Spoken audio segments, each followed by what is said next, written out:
Anta Ndiaye, l'auteur de ce petit bébé intitulé Au-delà de minuit, un recueil de poèmes où je m'exprime sur ce que je ressens à travers des mots que j'ai essayé de faire le plus facile possible, mais toujours dans une sorte de volonté de susciter l'émotion chez ceux qui vont le lire.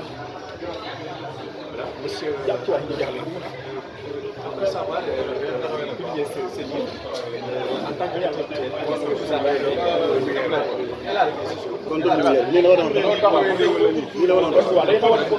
c'est même pas ce qui m'a animé. Je sais que j'ai eu des sensations et que j'ai voulu traduire en poésie. Alors, dans ma poésie, j'essaie d'exprimer ce que je pense de ce que nous vivons actuellement au Sénégal, à tous les niveaux. Donc, la poésie est une forme d'art qui fait ressortir une pensée. Ce n'est pas seulement de l'éthique. Dans mes textes, je suis révolté pour la plupart du temps. Mais dans mes textes aussi, je suis quelquefois très conciliant.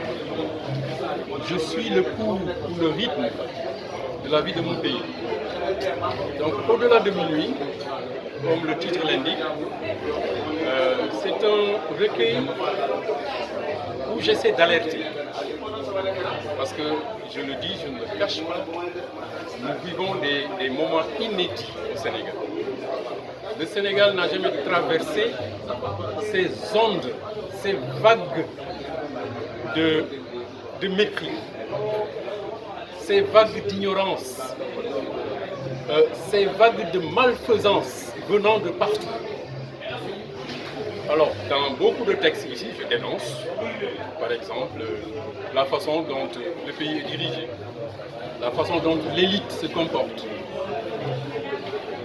S'il faut me considérer comme un poète, il faut dire que je suis un poète engagé. Je ne suis pas quelqu'un qui écrit tout le temps sur la pluie et le beau temps. Moi, j'écris parce que je suis choqué. Et je veux que les gens, les choses changent. Je veux que les gens soient conscients que présentement, le pays est en danger. Sur le plan politique, nous n'avons jamais vécu une séquence historique pareille. Alors, c'est entre autres objectifs visés, peut-être, directement ou indirectement. Mon but essentiel, c'est de faire comprendre à travers ma poésie qu'on doit changer les choses à tous les niveaux. J'ai un vécu qui me permet de dire certaines choses.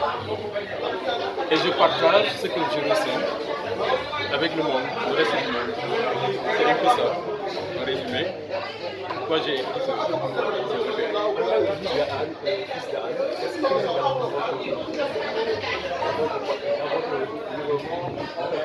Est-ce que vous avez mentionné des mots dont cette mais bien sûr, quand vous prenez le recueil, il y a une partie qui est presque consacrée à mes sensations qui sont nées à Anne, qui sont nées depuis Anne.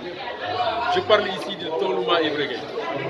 Tolouma Ibregué était un endroit ici, derrière Thiaroye Timoudi, derrière le cimetière, où chaque année, le papa de cet homme qui est là-bas, Samba Gueye, cultivait de l'arachide.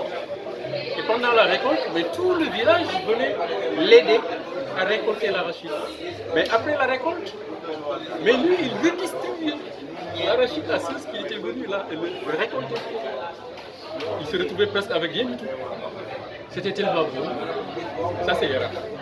Mais il y a évidemment la baie qui était l'une des plus belles baies au monde et qui est devenue ce qu'elle est devenue. Et malgré toutes les promesses faites par les autorités compétentes, mais on n'a pas encore vu même le début du tunnel. Alors, j'en parle bien évidemment. Yara, et je ne me le cache pas, moi j'ai fait un peu le tour du monde, mais Yara est ma source d'inspiration principale. un endroit où les gens peut-être avaient vu la solidarité qui existe ici. Alors ça fait des années que je ne suis pas ailleurs, mais partout où je suis, je parle d'ailleurs. En tant qu'intellectuel, tu vis en Europe, en Russie précisément. Alors tu vis la Russie, pense automatiquement la vie des communistes. Alors en tant que Sénégalais, comment vous alternez les deux pays qui ont une différence gigantesque? Comment vous pouvez expliquer cela? Bon, d'abord, je ne suis plus en Russie, je suis rentré. J'étais en diplomatie. Comme diplomate, j'ai passé plus de temps à Paris qu'à Moscou, par exemple. J'ai passé 9 années à Paris, à l'UNESCO. Comme diplomate, je n'ai passé que 5 ans à Moscou. Mais j'ai fait toutes mes études supérieures. Bon, j'ai totalisé 15 années de présence.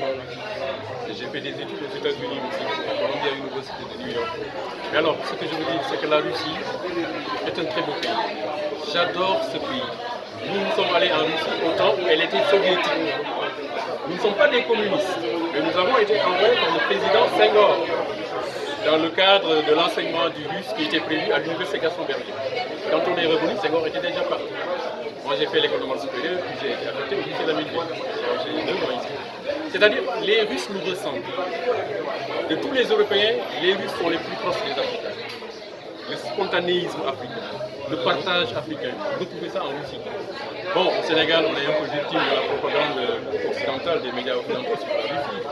Je vous jure, quand vous allez en Russie, vous verrez qu'il y a une énorme différence entre ce que les médias occidentaux racontent et ce qui se passe sur le terrain. La Russie est un beau pays, c'est un pays culturel, où la culture est mise toujours au devant. C'est un pays où les gens sont, je veux dire, les Russes sont un peu ouverts. Je ne suis pas en train de faire de propagande, j'ai vécu beaucoup d'années chez eux. Évidemment, il y a des aspects négatifs, etc. Mais la Russie est un grand pays. Il doit être un excellent partenaire pour le Sénégal. Moi, j'étais chef du bureau économique, j'ai travaillé pour que les relations économiques entre le Sénégal et la Russie se renforcent. Donc, je crois qu'on a eu quelques résultats et ça devrait continuer en France. Pour terminer, quel message lancez-vous à l'endroit de cette jeunesse sénégalaise qui, petit à petit, du côté des études, du côté de trouver un emploi, ça devient l'emploi et la barrière. Que pensez-vous et quel message lancez-vous à l'endroit?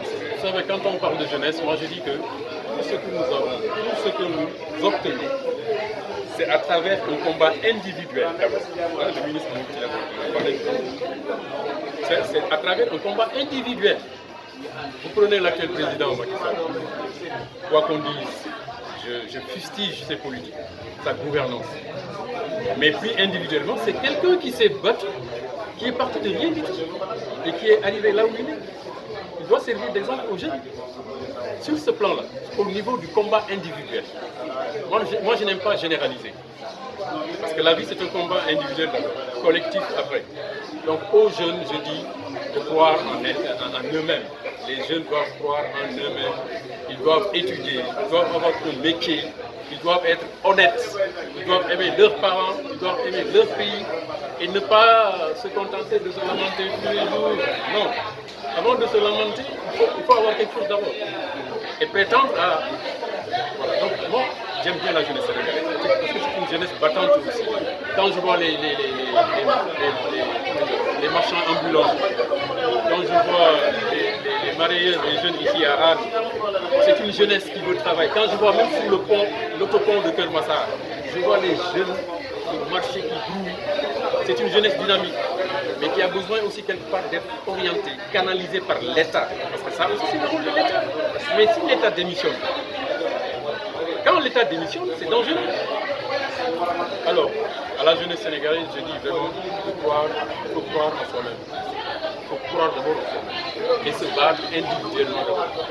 Voilà. Souley Anta Ndiaye, bon, maa bind livre donc ay taalif la waaw man nag diplomate laa woon waaye def naa li ngeen di def nii journaliste defoon naa ko journaliste aussi defoon naa conseil en communication waaw téere bi nag dama ko bind ay taalif la en français vraiment dama ko jagal Afrique ak jeunesse africaine maa ngi ko tuddee suma benn rakk bi nga xam ne poète la woon bu ñu xamoon nañ ko fii ci dëkk bi dafa teel a gaañ maa ngi ko tuddee suma rakk bi la jeunesse africaine ci tënk daal ci biir téere bi dama ciy wax ay mbir yi nga xam ci sama xol la jóge ma bëgg nit ñi topp li ma bind loolu mooy sama bëgg dëkk bi dafa métti Sénégal dafa métti dafa mus a métti mais tey la gën a métti politiciens yi ñu ngi yàq dëkk bi alors lu bëri maa ngi koy dénoncé fii ci livre voilà di sant ñëpp nag di wax vraiment jeunesse Sénégal li mu leen di wax mooy nañu ñafe benn ku nekk na nga ñafe sa côté